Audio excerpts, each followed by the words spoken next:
ہمارے نبی پاک صلی اللہ علیہ وآلہ وسلم کی 3 بہت ہی خوبصورت احادیث، پلیز اس کو ضرور سن کے جائیے گا اور سکپ نہ کیجیے گا۔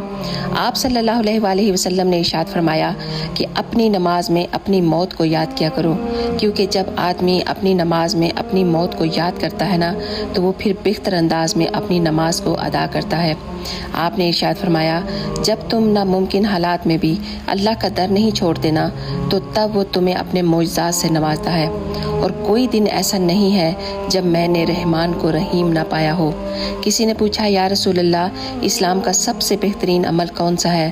تو آپ نے ارشاد فرمایا کھانا کھلانا اور مسلمان کو سلام کرنا، ہاں تم اس کو جانتے ہو یا پھر نہیں۔ سبحان اللہ۔